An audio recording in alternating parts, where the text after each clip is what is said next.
আন্তর্জাতিক যুদ্ধরীতি উপেক্ষা করে বেসামরিক নাগরিকদের লক্ষ্যবস্তু করে কোনোভাবেই বিজয় অর্জন করা যায় না বলে সতর্ক করেছেন আরএনসির সাবেক চেয়ার মাইকেল স্টিল।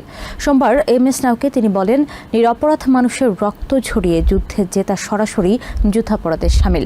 অন্যদিকে প্রেসিডেন্ট ডোনাল্ড ট্রাম্পের সাম্প্রতিক আচরণ ও রণকৌশল নিয়ে প্রশ্ন তুলেছেন সাবেক সামরিক কর্মকর্তা ও বিশ্লেষকরা। তারা বলছেন, খামখেয়ালি সিদ্ধান্ত এবং আন্তর্জাতিক আইনের তোয়াক্কা না করার প্রবণতা আমেরিকানদের এক চরম অনিশ্চয়তার মুখে ঠেলে দিচ্ছে।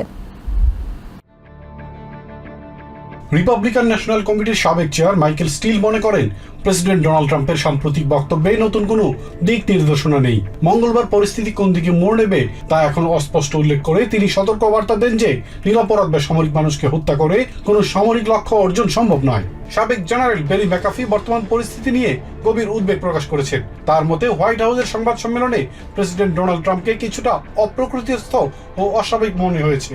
তিনি বারবার মূল প্রসঙ্গ থেকে বিচ্যুত হয়ে সংবাদ মাধ্যম ও সাবেক প্রেসিডেন্টের সমালোচনায় লিপ্ত হচ্ছেন। ম্যাকাফি মনে করেন, শীর্ষ নেতৃত্বের খামখেয়ালিপনা এবং কংগ্রেসের যথাযথ পদক্ষেপের অভাবে আমেরিকানরা এখন চরম বিপদের মুখে রয়েছে।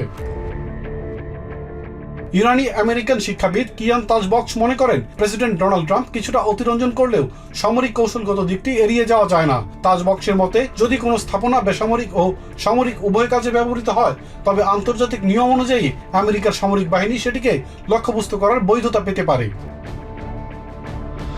মিশিগান ইউনিভার্সিটির অর্থনীতির অধ্যাপক জাস্টিন ওলসফার্স বলেন, ইরানের বিপক্ষে যুদ্ধে যাওয়া আমেরিকার জন্য ভালো হবে এমন ধারণা সম্পূর্ণ ভিত্তিহীন। এই যুদ্ধের কারণে বিশ্বজুড়ে জ্বালানি তেলের মূল্য বৃদ্ধির পাশাপাশি নিত্য প্রয়োজনীয় পণ্যের দাম বেড়েছে, যার ফলে সাধারণ মানুষ চরম ভোগান্তিতে পড়েছে বলে মন্তব্য করেন তিনি।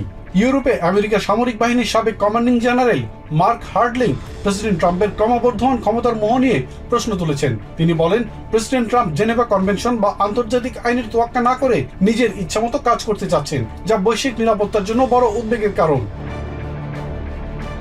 একই সুরে কথা বলেছেন দ্য বুলওয়ার্কের এক্সিকিউটিভ এডিটর স্যাম স্টেইন। তিনি বলেন, হরমুজ প্রণালী ও ইরানের জনগণ নিয়ে প্রেসিডেন্ট ডোনাল্ড ট্রাম্পের বক্তব্য বারবার ভুল প্রমাণিত হয়েছে। যুদ্ধাপরাধের মতো হুমকি দেয়া কোনো সমঝোতার কৌশল হতে পারে কিনা তা নিয়েও প্রশ্ন তোলেন তিনি। Ilias Kamal, TVN 24 news desk. New York থেকে সম্প্রচারিত টিভিএন 24 টেলিভিশন বিশ্বজুড়ে বাঙালির কণ্ঠস্বর।